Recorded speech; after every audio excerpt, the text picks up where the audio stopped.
Hello, everyone. This is your host, Wade Franson, and I'm here with an incredibly exciting sneak peek with a very special guest and a special co-host whom you'll meet in a moment, who has never appeared on the show before, and I'm very excited to introduce her.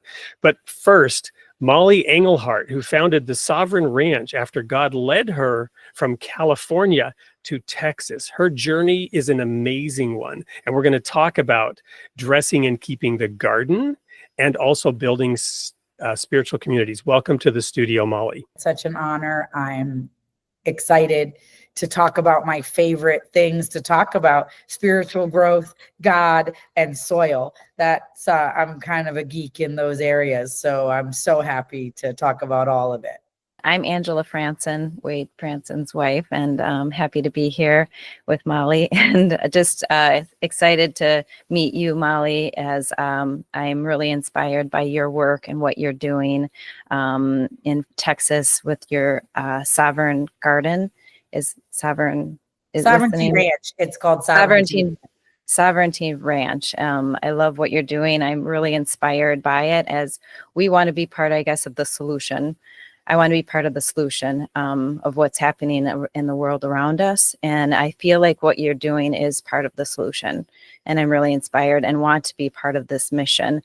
I've followed Dr. Zach Bush for the last, 2 or 3 years, and love what he's doing. I'm actually a physical therapist and believe that food is our medicine. And so I'm thankful just to meet you and inspired by your work. I love Dr. Zach Bush. He's super inspirational. I know him in real life, and I love him on Instagram and all the places that I get to hear him on podcasts. I think that when we think about, being part of the solution, even in that context, I want to shift the way that we think about it a little bit. We are the keystone species on the planet.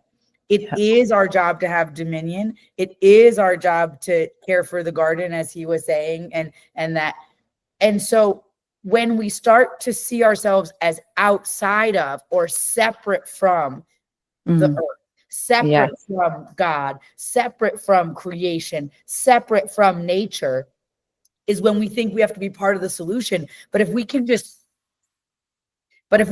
integrate into our proper role on the planet, which is the keystone species, and remember we are divine and we are meant to be here, then anything is possible. And the way that I'm, being led and having that role is really to reconnect with these older ways of farming, where you're much more self-reliant and self-sufficient, and you're building soil and you're building this incredibly healthy microbiome that lives in the top 8 inches of topsoil. But when you think about that, it might seem disconnected from humanity, but 70% of that microbiology is also compatible with a healthy gut.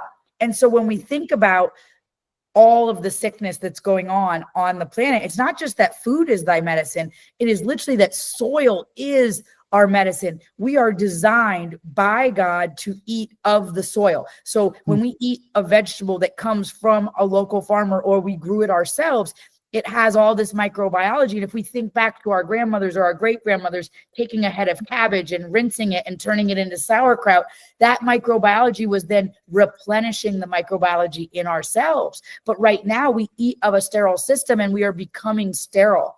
And so just like your husband said a moment ago, after asking us to tend to the garden, then be fruitful and multiply. Well, we will not be able to be fruitful and multiply if we continue to eat of a sterile system. And so I believe that reconnecting with nature and building healthy soil is a connection to God. And when we have that creation in us from our food, we say, trust your gut instincts. What's your guttural feeling? That all comes from our relationship to nature and our relationship to creation, and microbiology in the soil is literally the foundation of creation on this planet, like in this physical realm that we live in. Yeah, beautiful. I love that.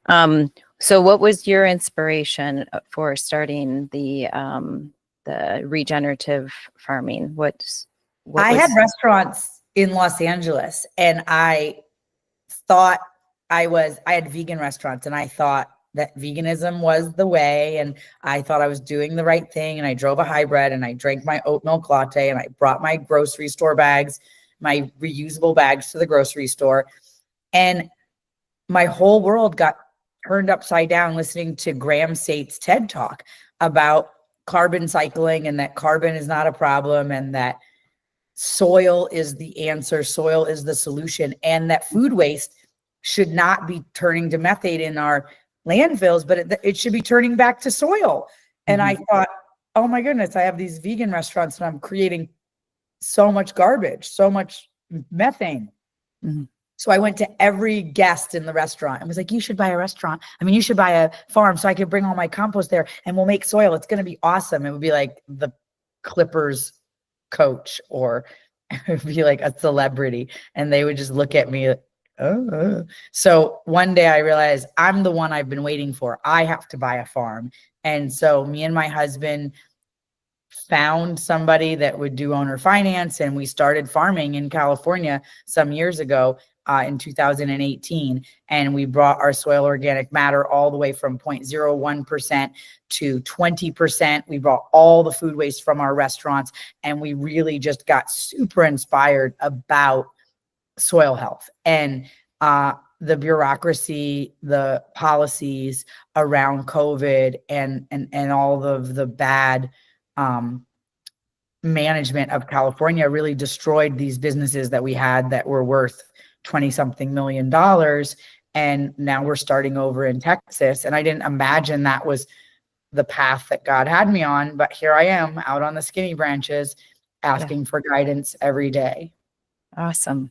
Thank you. I can't wait to hear more. Everyone, please join us for episode 125 on November 19th at 8 p.m. Central Time.